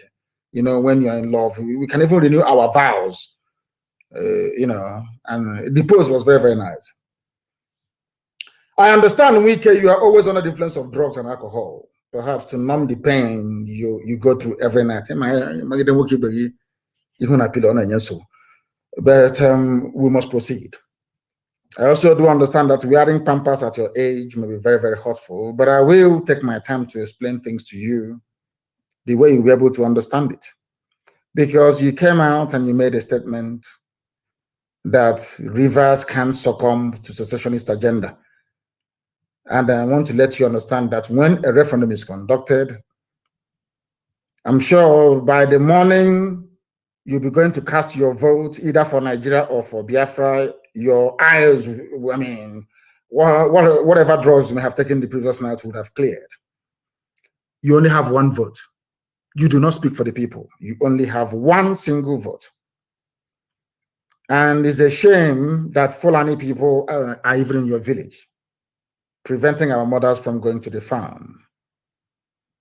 You Quislings will never learn from history, but allow me to teach you what you don't know, that somebody actually brought to my attention a few days ago. Obako Ikwere, Obako Ikwere, gathering of Ikwere people. Obako is an Igbo word, mind you. You wrote a letter to the Benin Kingdom seeking to identify with them, but the Benin people told you that they have no evidence that you are related to them. This fact is on record. But just to state that we must be very careful as a people not to allow the quest by, this is just written by Nikwere Manu, we must not allow our quest, or should I say the quest by some people to be politically correct, to cast us into the bottomless pit. Nobody, and I did not say Ikwere is Igbo, he's not saying that, but it is doubtless that Ikwere, as a multi-ancestral ethnic bloc, has most of his ancestry traced to Igbo land. All the crap that Igbo hates Ikwere is just a post-Civil War narrative and script that has never worked for us. The same thing they try to do between us and our Yoruba brothers and sisters. They will always divide you. The only reason why they have oil wells, they control the oil wells in your land, is because they were able to divide you. The only reason why they killed Kenseruwa was because they were able to divide. Once it's divided, once they cut you out, they conquer you. All the oil wells in Ogoni land belongs to them in the north. And they killed Kenseruwa in the process. The same thing will happen to you. The writer went on to explain what is called carbon dating and all the rest of it.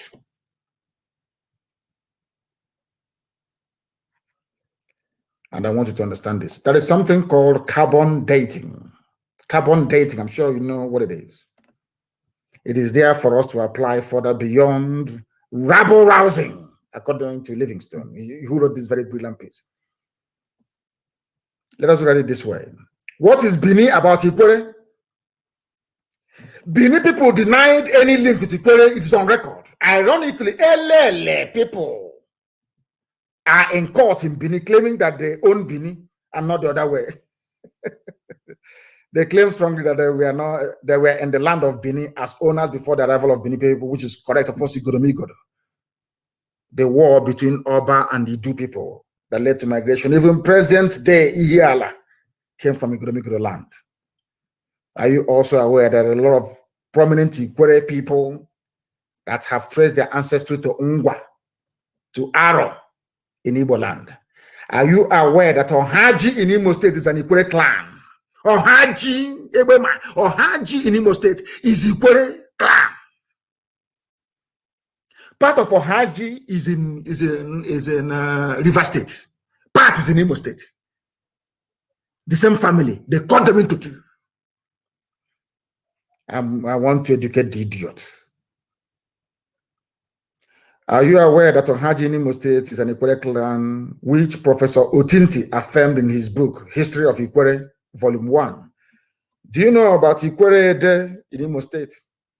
In Imo State, Ikwere, when you struggle to assert an erroneous Bini ancestry or kill the Igbo roots, you raise the flawed argument of abandoned property, yet for the records, because you were trained with stolen property. That is why you do not have the guts to stand up and identify who you are. Because if you say you are Igbo, the land will kill you because you stole your brother's property, as is written in the book, in the very holy book of Exodus. Thou is a commandment from God. You should not covet your neighbor's property.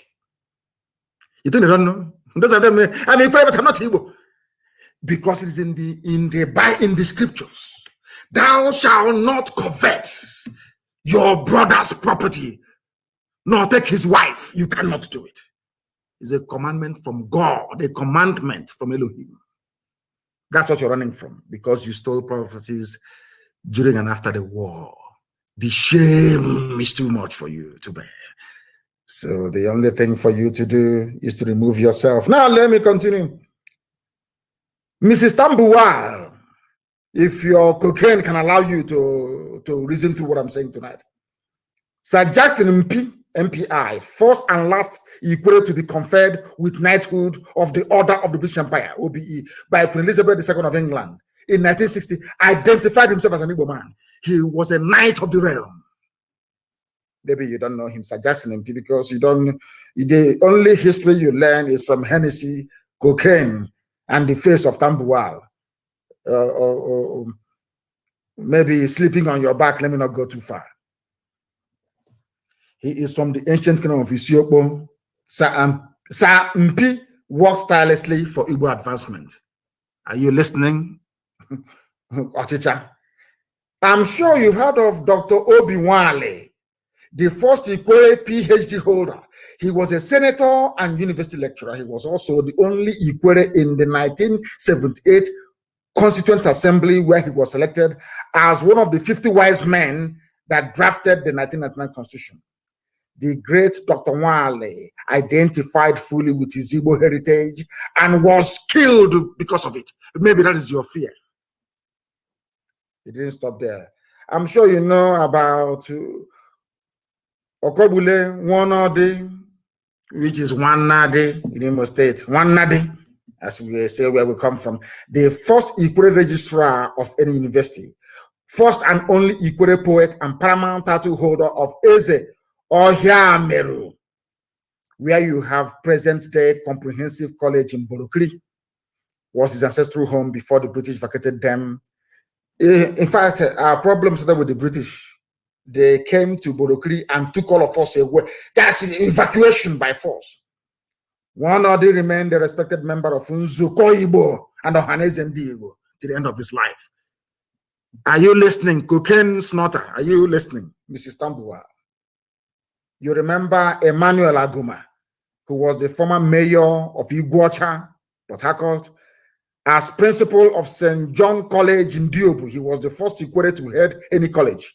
One of the 6 pre-independence Ikwere University graduates, former administrator of Port Harcourt province in the defunct People's Republic of Biafra. He was an Ikwere man and he served in Biafra. Are you listening? Emmanuel Aguma, Ikwere man, served in Biafra government. He was the first Ikwere minister in 1979. Aguma was also a member of Ohaneze Igbo. Are you listening? Cocaine snorter. There is Emmanuel Uriji, a respected local government administrator, traditional ruler, a commissioner in Old River State, and core Igbo nationalist, more Igbo than my own father. He was a nationalist. The immediate past Deputy Secretary General of Mazi Nnamdi Kanu, Chief Isaac Womo, is an illustrious Ikwere son from Elele. He is known to assert his Igbo identity. Equally valid, Chief Jackson Womenazu from Umukrushi in the Evo Kingdom is a member of the Elders Council of Mazi Nnamdi Kanu. Mind you, Evo is in Enugu as well. For information, we assert as a name. In colonial documents written when Igbos had no capacity to influence anything, Ikweres also defined themselves as having Igbo ancestry. When Ikwere leaders presented their case before the 1957 Sir Henry Willings Commission, Wobo declared that Ikweres were Igbos, and Port Harcourt to Onisha had Igbo links. It's too much. Maybe he will understand this and reason. You are saying you are not Igbo because you stole properties that don't belong to you against the commandment of God Almighty in heaven. And that land is what is pursuing you. But we're not going to give up. I remember what people did to try to divide us and our Yoruba brethren. They never succeeded. And all of you will not succeed to divide the house of God. We are one. We have nothing in common with Fulani people. I can see something in common with Yoruba people. I see something in common with Middle Belt people.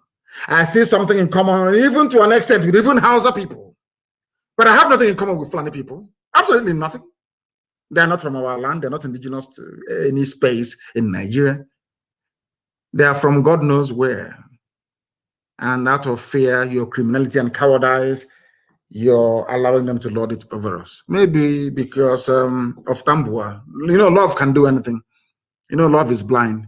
And I know that some of you befriended girls or boys in those days that their fathers or their mothers owned the supermarket. Or I think in my time, if you befriend a girl that the mother fries akara, you're in heaven. At least you eat akara, fresh akara every day in school. That's how it is. Maybe his love is blind. That is the way it is. We are all one people from Migodo all the way to Bakassi Peninsula. Into Ambazonia, we are one people. I'm asking you, please, to do your research very well before coming out to Mount Rubbish. We have come to the end of our program this very evening. And for those writing rubbish about, should I say, Interpol, if you want to know who is being looked for by Interpol, just go on their website and type the person's name in. That's all. The person will appear there. Tinubu, you are late. You don't know what you're doing. We live in a digital age. You no longer control the news narrative. We do, because we are IPOB. And that is why Elohim said that Biafra shall be their religion. Here on this radio, Biafra is where they will worship. Because I, God Almighty in heaven, is their God. From me, from here, as always, it is good evening.